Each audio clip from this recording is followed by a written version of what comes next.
C'est un grand moment parce que depuis maintenant 4-5 ans, nous sommes attaqués à découvrir le donjon dont on connaissait l'existence mais plutôt en théorie qu'en pratique.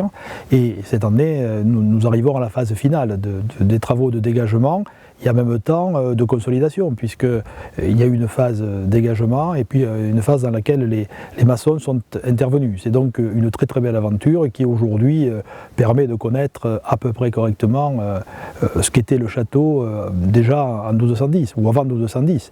Et c'est en même temps extrêmement émouvant de retrouver les fondations d'un édifice qui a plus de 1000 ans aujourd'hui.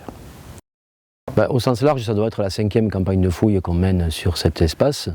Alors bon, c'est vrai qu'on l'a vu arriver, on a commencé par avoir sa dimension extérieure, donc on se doutait qu'il n'était pas gigantesque, on voit bien que c'est un petit bâtiment carré. Évidemment, ce donjon, il devait quand même être assez haut, il devait être assez habitable, même si là, on est dans une partie qui semble très très petite. Encore qu'il faut s'imaginer que les murs sont très épais actuellement, les murs qu'on a dégagés paraissent très épais parce qu'on est à la base, et que plus on monte en élévation, plus ça va se réduire, donnant un espace intérieur plus large.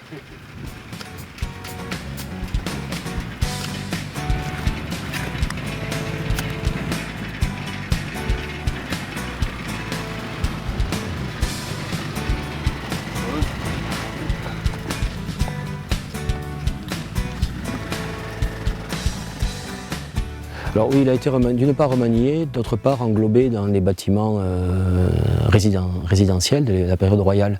Remanié, alors on le voit, on a juste un tout petit exemple, c'est la porte qui est conservée, la porte ou l'ouverture qui est conservée actuellement, qui, on le voit, est le fruit de plusieurs modifications. Alors est-ce qu'il y avait au départ une archère primitive qui a été élargie pour faire une porte, mais quoi qu'il en soit, ce passage a été modifié au moins 2 ou 3 fois, enfin au moins 2 fois. Donc on voit que c'est quelque chose qui a vécu. On a rajouté autour du donjon un mur escalier, dont on voit les bases ici, les premières marches. Ce mur permettait d'accéder à cette porte, manifestement, à un moment donné, à une époque X, qu'on ne peut pas déterminer pour le moment. On ne sait pas quand, mais en tout cas ça a été rajouté tardivement. Et ensuite on s'aperçoit très bien du côté est donc que le mur du donjon a été intégré à un grand bâtiment royal. Il a été non seulement enduit, il a conservé un enduit d'intérieur, un enduit très, très très bien fait, mais on voit aussi dans ce mur est du donjon les traces de logement de grosses poutres qui correspondaient donc à l'ancrage des planchers du bâtiment.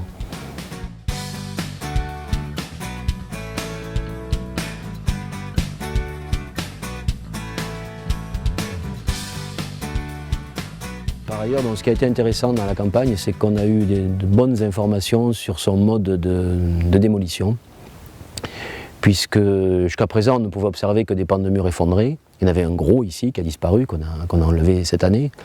On pouvait observer que des pans de murs effondrés, donc ce qui nous avait déjà donné des indications sur la manière dont il avait versé. Il tombait vers le nord en glissant sur sa base. Et là, on a pu aller un peu plus loin. On s'est aperçu que les démolisseurs avaient entrepris un gros travail manuel de saignée préalable au fond à la base du donjon, c'est-à-dire on l'a miné manuellement, on a arraché des pierres, on a enlevé, on a fait des saignées périphériques à l'intérieur des murs, on l'a sans doute perforé, peut-être à partir de quelques archères préexistantes, on a ouvert des brèches à l'intérieur qui devaient être traversantes, et dans les parties restantes, c'est-à-dire les angles, on a placé des petites bombes. On en a trouvé une intacte qui n'avait pas explosé, comme une grosse boule de pétanque, elle est conservée, donc elle est intacte. Ce travail préalable d'affaiblissement des maçonneries a permis d'une part sans doute d'utiliser moins de poudre, la poudre est très coûteuse au XVIIe siècle, donc moins de poudre, et ensuite peut-être de travailler en sécurité, parce qu'on ne peut pas se permettre de démolir à moitié un bâtiment comme ça. Il faut que du premier coup il tombe, sinon les équipes qui vont devoir, si ça ne tombe pas du premier coup, les équipes qui vont devoir finir de le faire tomber vont être énormément exposées, donc on n'a pas trop le choix. Donc manifestement, l'entrepreneur a pris toutes les sécurités pour être sûr que ce donjon allait tomber du premier coup. On a vraiment la trace d'un travail préalable.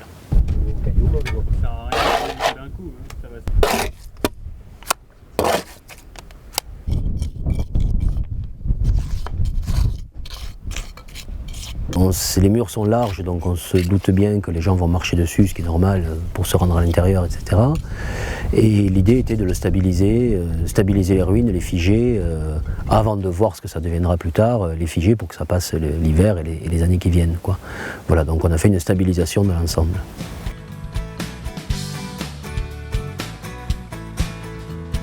Cette phase 2015, ce qu'elle a de bien, c'est qu'elle a permis de mettre en avant l'esplanade, de dégager les abords du donjon. Finalement, on n'est pas descendu très très bas, mais par contre on a travaillé sur une surface assez large. Et cette espèce de butte qu'on a eue au centre du château depuis toujours, depuis qu'on a commencé les travaux, cette butte s'est effacée pour laisser place à un bâtiment, le donjon. Maintenant on a un bâtiment qui est individualisé, là où on avait encore, jusqu'au début de la campagne, quand même une espèce de butte de terre.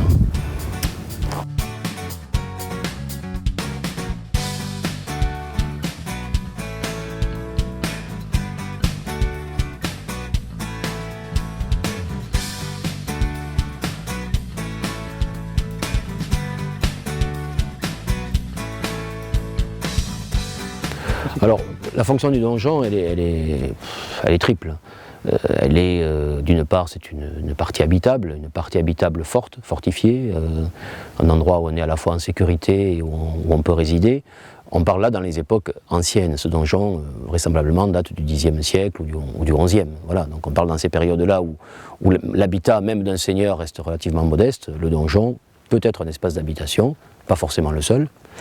C'est aussi un bâtiment ostentatoire, celui qu'on voit de loin, qui marque le château de très loin. Ce qu'on repère, c'est cette tour qui sort par-dessus les murailles, et plus elle est haute, évidemment, plus le seigneur en impose. Donc il y a ce côté-là, c'est certain. Puis il y a bien évidemment un côté vigie. Nous sommes à une époque où les communications sont visuelles. Donc si on arrive, en montant le donjon de 2 ou 3 mètres de plus, à attraper une tour de guet ou à attraper un piton intéressant, d'où un message peut passer, où une autre guette peut être installée, etc., ça vaut le coup de monter un étage de plus, quoi, voilà.